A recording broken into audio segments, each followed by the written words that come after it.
greatest trick the devil ever pulled was convincing the world he didn't exist. Good evening, ladies and gentlemen, and welcome to the very first episode of Chasing Rabbits.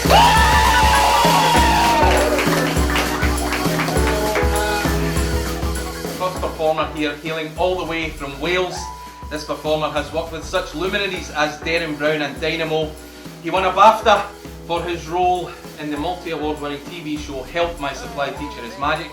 He's performed all over the world, including a recent appearance at the world famous Magic Castle. I heard the close-up was great, that was.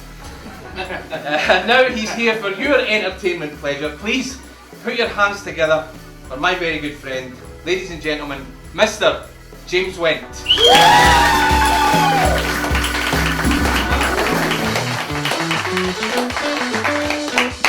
Thanks very much. So I'll tell you this very quick little story about a little girl called Laura Buxton, who, small girl, grew up in rural England. And one day she's playing in the backyard, and she has a helium balloon, and ties a little note to the bottom of the helium balloon. It says, "If found, please write to Laura Buxton," and a forwarding address. She lets it sail into the air, travels for 140 miles, ends up in a farmer's field in Lincolnshire. When the farmer finds the balloon, he reads the note, and he's like, he recognises the name. Because a few months earlier, a family just moved into the house next door who had a small daughter called Laura Buxton. So Laura Buxton B writes to Laura Buxton A, the two become pen friends, they strike up a friendship the last years, they shared this story on a podcast in 2009. It was meant to be. But what's all that got to do with you? Well, every decision you've ever made in your entire life has brought you here tonight, so thanks. And I'm hoping that we can engineer some coincidences of our own over the next few moments. I need someone to help me. Clay, could you come and take a seat? Big round of applause for Clay. Yes! You're a bigger round of applause than I did. And it starts with this. Clay, could you cut about half those cards over to me? Brilliant, well done. And then pick your cards up, just give them a quick shuffle. Everybody's judging my shuffling technique. Okay. And then whenever you want, just sort of spread through the deck like this and take any card and just out-jog it slightly like this, okay?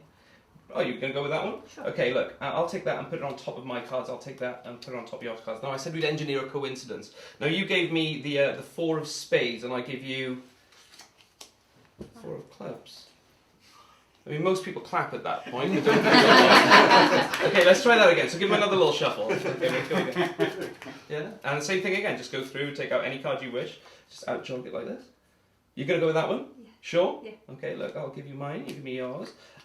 You gave me the king of spades. I gave you the king of clubs. That's two. Unreal. Now, obviously, we could do that all night, but the show might become a little bit boring. So, how about if we sort of give this application? Because obviously, in the context of a card trick, it's just like entertainment. But imagine that this connection that we've now just got, we take to a poker game, okay, and then we win effectively. So let's try this. Look, you take some of the cards, I'll take some of the cards. Give them a little mix, and just throw them down in a pile like this. So you're happy to mix. They would be like almost like a Vegas-style wash shuffle kind of thing. Yeah, you happy with that? Sure. Okay, and I tell you what, it's only fair that you get the last cut as well, so cut the deck. Perfect. Now, I just want to prove that these cards are not marked in any way. Do you know you look for marked cards? You heard this technique? So what you do is you riffle it like a picture book. Okay, and if the design on the back of the card moves, you know that it's marked in some way. So you could just be the eyes and ears of the audience there. That is not marked, no. And obviously from my side it's the same. No movement there. No. Okay, cool. So in this game of poker that we're going to play, you're going to take a whole card. Okay. Now I don't want you to look at it just yet. So just reach in and grab any one you want. Yeah, just pop it on the table there. Now, imagine if we were playing cards together, okay? Now, if I win, because I'm dealing, everybody's going to think I cheated, so that all eyes are going to be on me. But if I work with you and you win, and we split the winnings at the end of the game, that's like perfect crime. Sure. Okay, so it's going to happen in stages. So what I want you to do is take a little peek at your whole card. Yeah? Okay, that's point one. Part two is I now have to psychically figure out what card that is, and deal you a hand that's going to make that win. So, this is a red card. Yes. Okay, I think I could do this.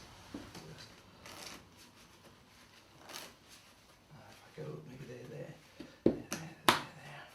If I pull out maybe four cards like this. Let's see. I got the 5, the 6, the 8, and the 9 of diamonds. Now there's only one card in the deck that would make that perfect. The flush, which of course would be the 7 of diamonds. Very good. So make some money. Did you give those a little shot for me? Excellent. Who wants to play? So, I'd like to take a few moments to talk about the intellectual struggle of the modern day close-up performer. And to do that, I need someone to think of a card. So, gentleman in the second row, Iron Maiden t-shirt on, looking awesome by the way. I'm just going to do this with a deck. You just say stop wherever you want, okay? Stop. Yeah, you got one right there? Yep. Okay, maybe if a few people around you could take a note of that as well. You got one? If it's a difficult one to remember, we can go again, or if you're happy, we can stick with that one. Oh, good. Okay, so the intellectual struggle of the modern day close-up magician is this. You already know I can find that card. And I'm not saying that out of sort of ego or any pretense or whatever, it's just you're here to see a magic show. I'm a magician, I've asked someone to think of a card. You can kind of figure out that I get it, right? But it's difficult. It's not as easy as just going through the deck and going that one. Thank you very much. It's not that. So how do we make this interesting? So this is what we're going to do. I'm not going to find the card. Claire, you are. Now, if I asked you to name the card that... Sorry, what was your name? Stuart. Stuart, if I asked you to just guess the card that Stuart's thinking of right now, would you have any idea? No? No. No, of course you wouldn't, because it would be a complete guess, okay? So we'll make the question slightly more easy. So instead of which card is Stuart thinking of, what I would like you to tell me is which card is Stuart not thinking of? The Queen of Hearts. The Queen of Hearts. The Queen of Hearts, ladies and gentlemen, the Queen of Hearts. Stuart, for the first time, are you thinking of the Queen of Hearts? No. It's a miracle! Well done, Claire. Give her a big round of applause. But it's difficult, right? I mean, it's not as easy just going through the deck and just being and find the card. However, for the first time, what is the card that you were thinking of? The 5 of spades. The 5 of spades.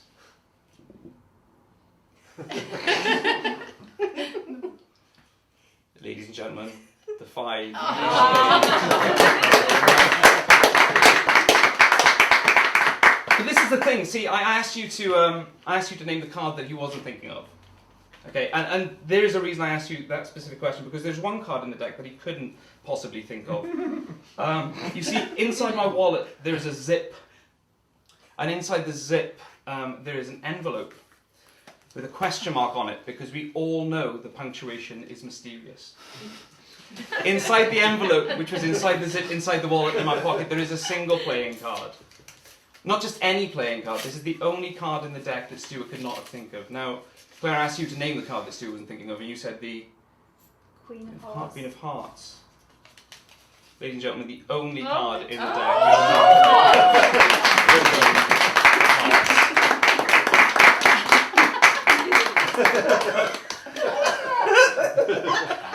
Well done. That's a very awkward silence right there. This is cool. I'm having fun. I'll come back to that in a sec. Alright, so they say the mark of a brilliant performer, thanks, is his or her ability to perform with items borrowed from their audience. So with that in mind, does anybody happen to have a small black leather coin purse with 4 solid silver American half dollars, preferably from the turn of the last century? Shit, that was going to be a really good trick as well. It's okay, I came prepared. Here it is. One small black leather coin purse with 4 solid silver American half dollars. Could you hold that up, Claire? Just check those out, make sure they are what they appear to be. Just 4 solid silver coins. They don't fold inside each other, they don't make it chocolate or anything weird like that. All good? Nope. Oh, pressing them into the table there. Wonderful. Perfect. Did you check the dates on the coins? Nope. Genuinely from the turn of the last century, they've travelled over 140 years to be here. I've just come from Newport in South Wales, which isn't nearly as impressive. But this is the question. How many? 4. How many? 4. How many, Stuart? 4. Right, so I'll do this as slow as I possibly can, okay? How many? 3. Did you see the first one go across? No. No, flew up the sleeve across the chest, down the other side, no? Watch, you'll do it again. You might have seen the first one go, the second one you will hear, okay? So the first one you saw, the second one you're going to hear. It's going to go in 3, 2. Sleeves 2, and 2. I mean, normally that's an applause cue, but I don't quite know what's going on in this room. I'll accept stuff. I'll tell you what, Claire, could you hold your hand out like this? Look, 2 for you, 2 for me. Notice the sleeves are all back. The watch does nothing apart from tell the time at least twice a day. Hold your hand up nice and flat like this. So the first one you might have seen go across, the second one you hear, this one you're going to feel go across, okay? It's going to land in 3, 2. It's James, but thanks for the compliment. I'll take it. Look, this is the idea, okay? So, the first one you may have seen, the second one you heard, the third one you absolutely felt that land in your hand. Yeah. This is the last coin. It's the most important one. Theatrically, it has to be the best one. So you're going to see it go. You're going to hear it go. And Claire, you're going to feel it go. Okay, ready? It's a big moment. Thank you very much. I'm just kidding. Hold your hand on this. Look, 4 for you, none for me. Yeah?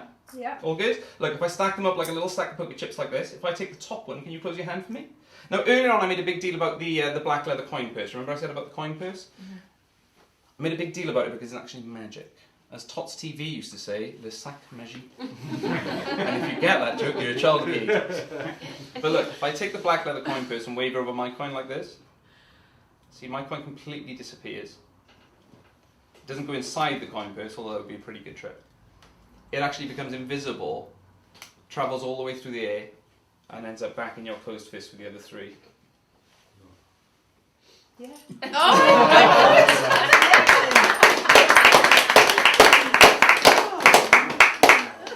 Okay, let's try this. I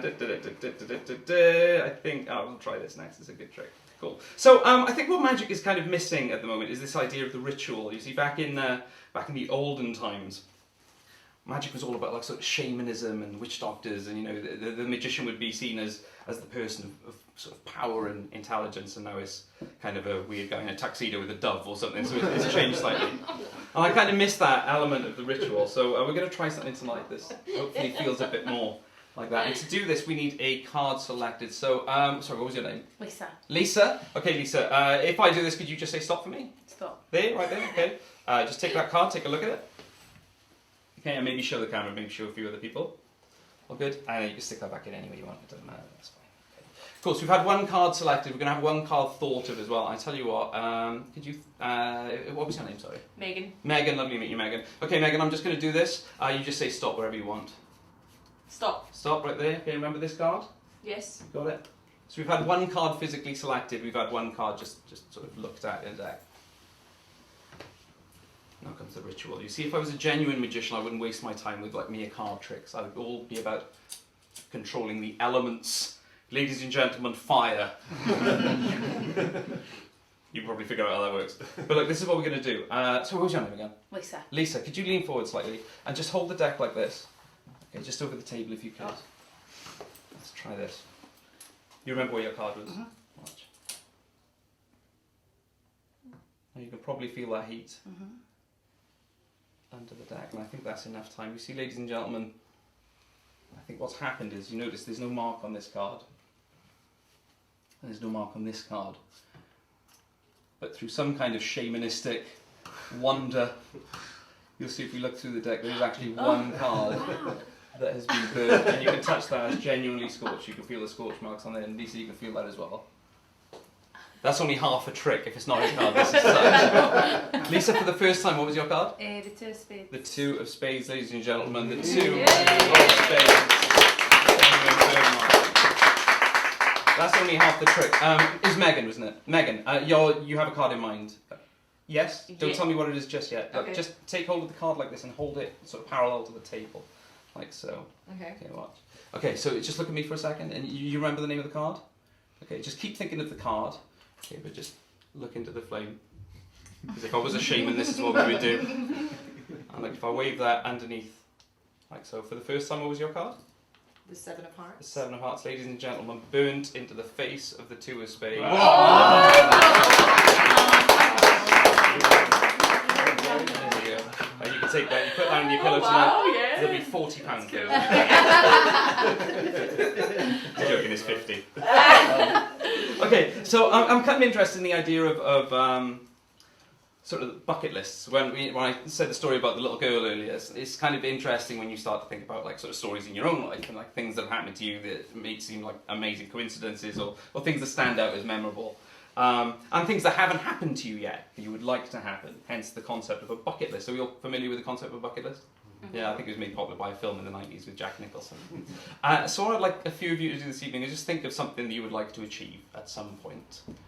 Bear in mind, anything like winning the lottery is so far out of your control, then there's no point of sort of thinking of that. Also, having a beer is so easy to achieve, maybe think of something that's a little bit more ambitious. I think I'm going to get three of you to do this. In fact, Megan, could you help me because you're in the front row there? Could Okay. you take that?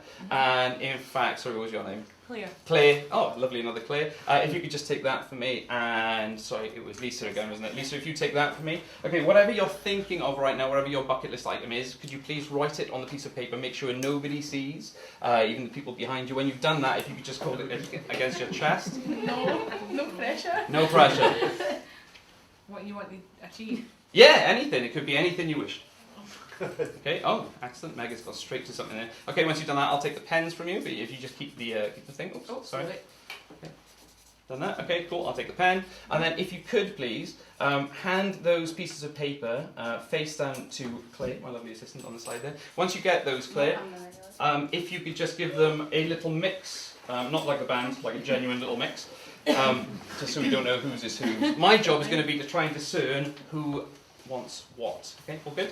Yes. Okay, so what have we got? The first thing on our item tonight is run a half marathon this year. Okay, that's pretty achievable challenge. Who all got excellent poker faces. There's a little love heart on the end as well, which means sort of maybe it wants to be an enjoyable experience rather than like a huge challenge. Oh, awesome poker faces, by the way. All right, this is what we're going to do. I'm going to come to each one of you individually. You're going to say, I want to run a half marathon. Okay? Megan, you first. Go. I want to run a half marathon. Very convincing. Claire. I want to run a half marathon. Lisa. I want to run a half marathon. Claire. Say it again. I want to run a half marathon. It's definitely you. Sorry, you were so convincing the first time. I want to run a half marathon. Amazing. Cool. Okay. I tell you what, if you hand me the next one, and then whatever that last one is, just sort of pop it in a pocket. We will come to that next. Okay. Have a successful business. So it's just two of you left. So we'll try slightly different this time. Okay, I'm just going to say, do you want a successful business? You say no. Okay, so lie. If it is you, you lie. Would you like a successful business? No. No. Would you like a successful business? No. Would you like a successful business? No. Would you like a successful business? It is you this time, isn't it? Yeah, it is you this time. Super convincing. Hey, give me a round of applause. Okay, if you pop that one in a pocket, now obviously by process of elimination, this last one is you, okay? Okay. So I don't win any awards for trying to figure that out. But we'll try something slightly different. Okay. I think you'd be perfect for this, actually. So, whatever the thing is that you would like to do, perfect.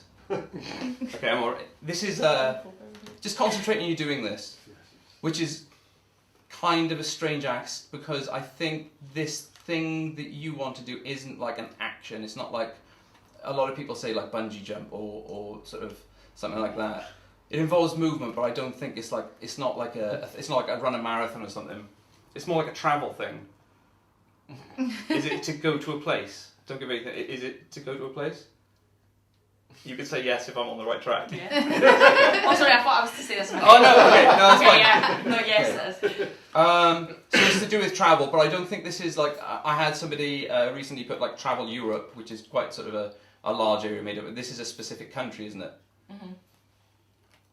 Okay, I'm gonna go for it. Let's see. Okay, think of the country.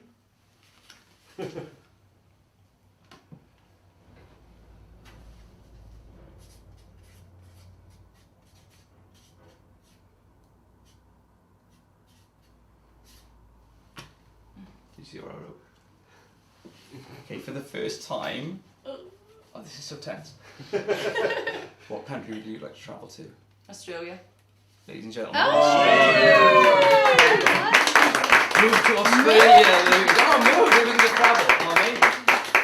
Any sort of plans underway, or is it just like a thing you'd like to do? Just want to go for a few years to see what it's like. Oh, Yeah. nice. That's awesome. Yeah. Oh, amazing. Well, round of applause for that. Thank you so much. That's cool. I love that. So look, I'm going to do one more. I might do two more, but one more definitely. But I thought I'd show you sort of one of my favourite tricks of all time. It's a really, really old trick, and you'll be not surprised to know that it's another pick a card trick. It's one of those. Okay, so I'll tell you what, Claire, as you're with me, and you're doing a great job, can you just reach in and grab any card you wish? Oh, towards the bottom, very good. And show everybody, of course. All good? And then I'll just take that back there. That's absolutely fine. You remember the card, and obviously you guys saw that as well. Alright, so this is the nature of the beast with this one, okay? Most card tricks involve cards being shuffled into a deck, and, you know, somebody takes one and shuffles it, and then you find an amazing way, okay? And there are loads of different ways to shuffle cards. You can shuffle them like this, you know, you can do the clever riffle shuffle things. But this particular shuffle is slightly different. It's going to cause chaos, and hopefully get some kind of order out of it, okay? So look, if I take half the deck face up, half the deck face down like this, I will shuffle them into each other like so. All good? Yeah. So you can see they genuinely shuffle into each other. And then we'll do the same with the other half of the deck as well. I'll shuffle those face up, face down into each other like so as well. You can see, again, genuinely shuffled face up, face down. So whereas we had all the deck in the right orientation, now half those cards are face up, half face down. Somewhere in the middle of this mess is your selected card. My job is to try and sort it out. So every card is face down with the exception of your card. And I'm going to try and do it with a single finger click. I shit you not. Let's try it. Okay, for the first time, what was the name of your card? Queen of Spades. Queen of Spades. The single snap. You see every single card in the deck is now face down with the exception of one card face up.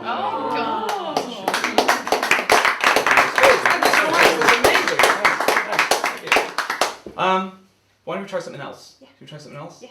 But you can do it all this time. Alright. So this time, instead of taking a card out of the deck, just think of a card. Don't say what it is, just have one in mind.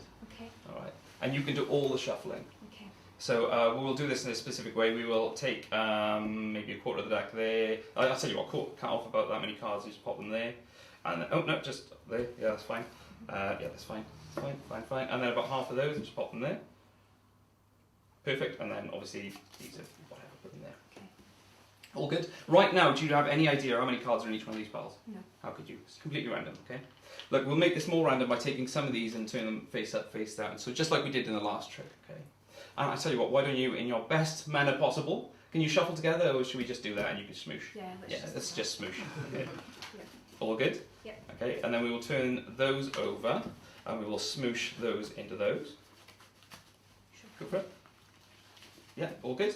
Yep. Cool. And then I tell you what, we'll do that with the last ones as well. If we do that and do that, you can smoosh those in there. Okay. Okay. So look, we have cards that are face up and face down all the way through the deck. You can see that. Yeah. You remember the card that you were thinking of? Yeah. For the first time, what was the name of the card? 9 of Hearts. If I snap my fingers over the deck, ladies and gentlemen, we have. Oh, it's there! That's not a great way to end the set though, is it, really? I can't really cut around that either, can I? No. No. Oh well, I don't mind. Well, that was still great.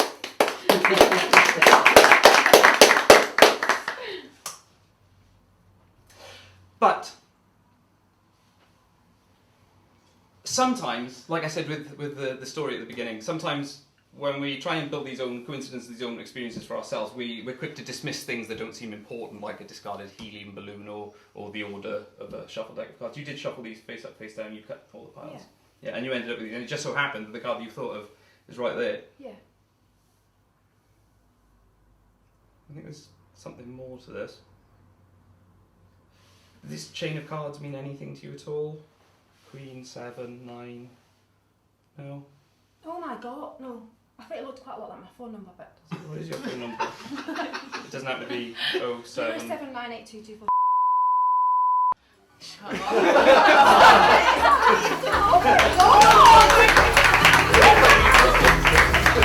Thank you so much.